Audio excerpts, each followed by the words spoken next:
from the humanities course of Down the Shore. I'm trying to get a narrative on through LBI as I have a friend here who is from Manahawkin.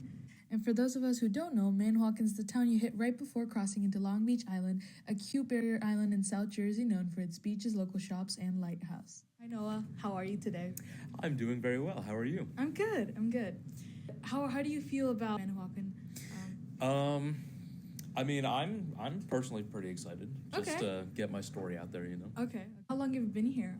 I've been there my entire life. I was born in Manahawkin and raised in Manahawkin, and me and my family would always go down to the shore whenever we could. And how far is the shore from where you live? No more than around 15 minutes. Specifically Manahawkin, do you feel like there's a community that sets Manahawkin apart from other beach towns around LBI? I think part of it is because Manahawkin is the gateway community to Long Beach Island. In order to get to Long Beach Island, if you're not on by boat, then you will have to go through Manahawkin. Okay. So we're kind of like the gatekeepers of the shore. Of the shore, essentially, yeah.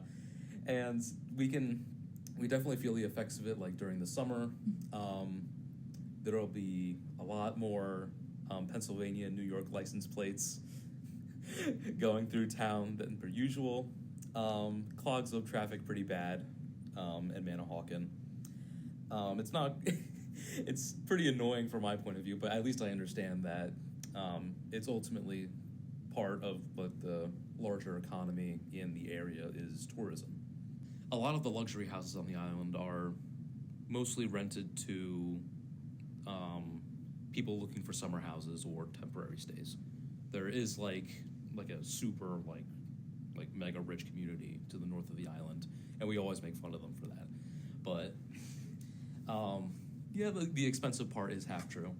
I'm at least happy that these people are coming down and having fun. What would you say is fun on LBI? The main quote-unquote attraction is the beach itself. You would just go there, typical beach stuff, soak in the sun, have fun. There would be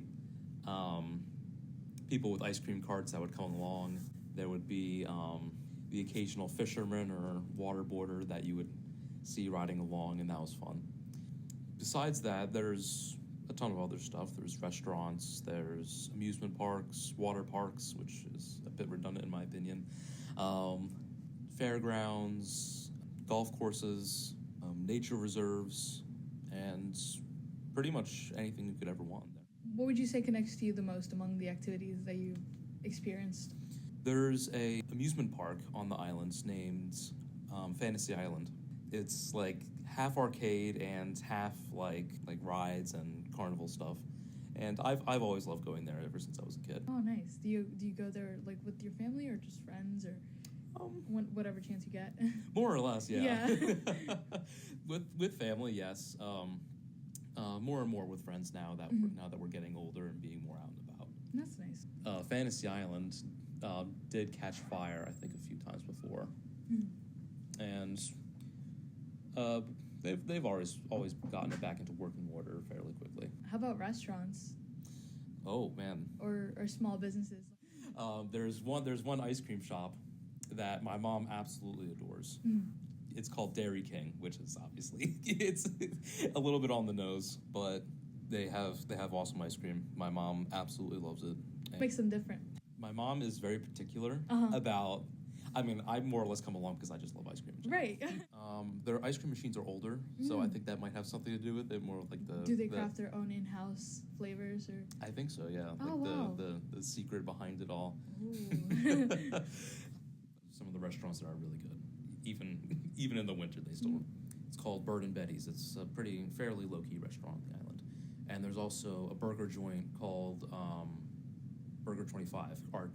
Artisanal burgers, shakes, special fries, stuff like that.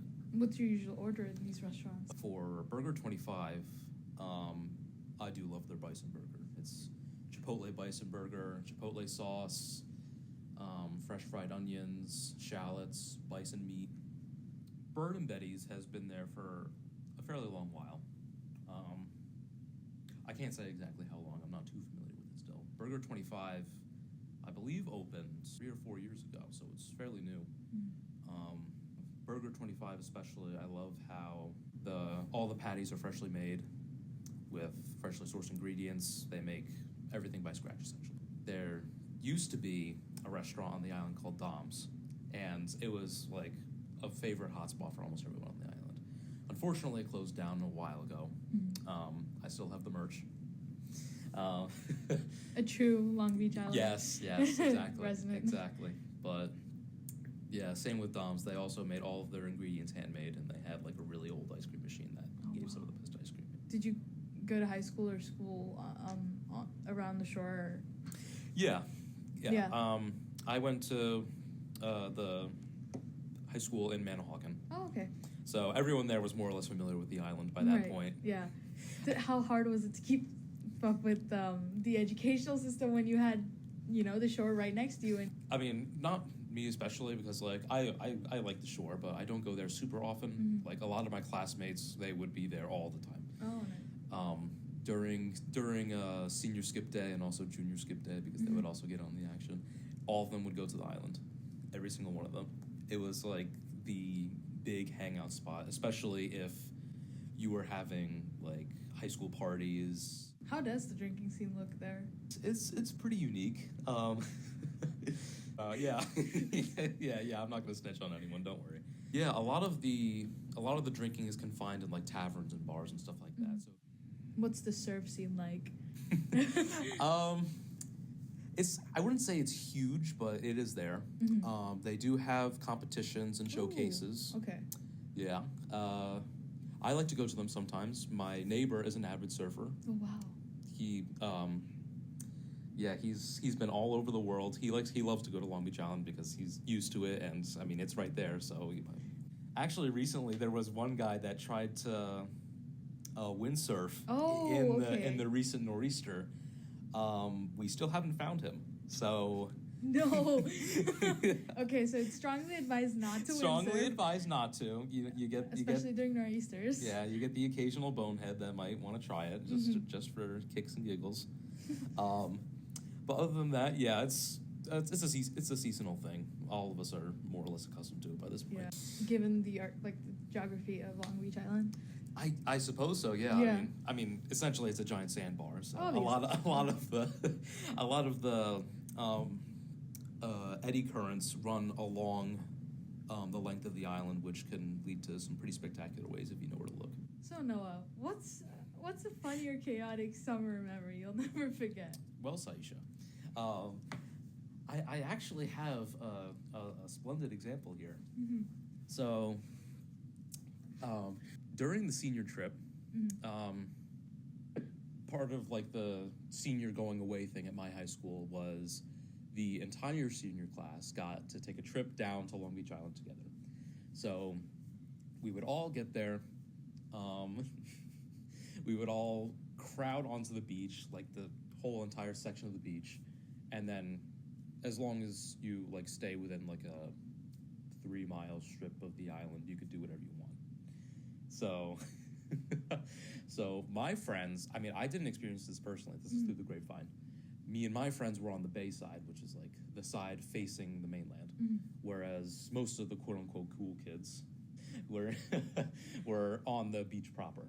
So apparently, one of the kids on the beach, he noticed that there was a shark in the area, apparently. Whoa. Yeah, and he made it his mission to try to capture it, like physically, like grab it. Oh. Yeah.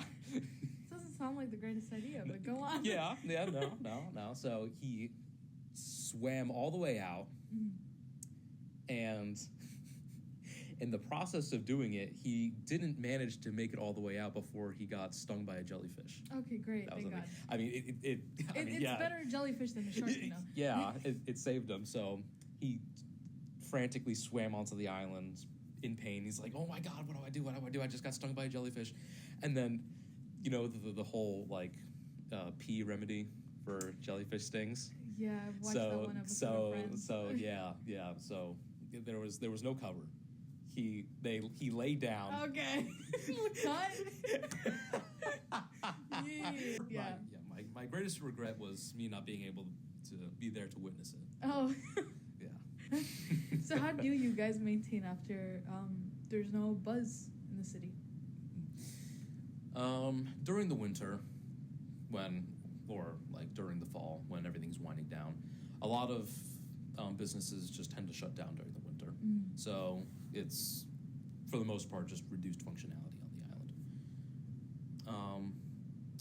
We don't go there very often during the winter, but we do go there, especially because some of the restaurants there are really good. Even in the winter, they still. I mean, you hear a lot of things about LBI being a barren beach, barren town. How do you guys continue to stay there, given the high tides and the effects the shore has on the communities around? Well, I think part of it is there's a real sense of community and camaraderie among the people on the island, and at least the surrounding towns around the island, about how we will all band together to overcome something larger than ourselves. And could you talk a little bit more about this camaraderie that you've built over the years of living there? So, one thing that really helped shape the community mindset of Long Beach Island was Hurricane Sandy, or Superstorm Sandy. For those not in the know, it was a huge tropical storm that ravaged the island around, I'd say, a decade ago. And during that, hundreds and hundreds of people had their houses flooded, homes destroyed, people were killed, unfortunately, and more or less the entire island was completely flooded and ruined. Afterwards, everyone, at least from my town and from those that are living on Long Beach Island, did whatever they could to help each other out, to rebuild, undergo rescue operations, help to reimburse those that lost their homes, and ultimately to build Long Beach Island back up to be even better than it once was. Wow. How long did it take for you guys to come back? Ooh, that's a tough question. I think it depends on the region of the island. Some parts were affected more than others because some groups of houses are on stilts in the event that water does come around, so they're safe from the water. Some houses don't. I think the shortest time it took to recover was 6 months minimum. So I think it took several years for other parts. Right. Even on the mainland, the storm was ferocious. There were roads that were completely shut down because there were so many trees piling them. On the island, it was obviously a much worse story. For the most part, we have moved on from it. A lot of the homes that have been destroyed have either just been torn down and rebuilt, or the owners reimbursed, and now we can just continue on with the march of progress. Thankfully, my family, knock on wood, thankfully my family lives further inland. I mean, we're not like totally inland, I still like to consider ourselves shore people. Nice. But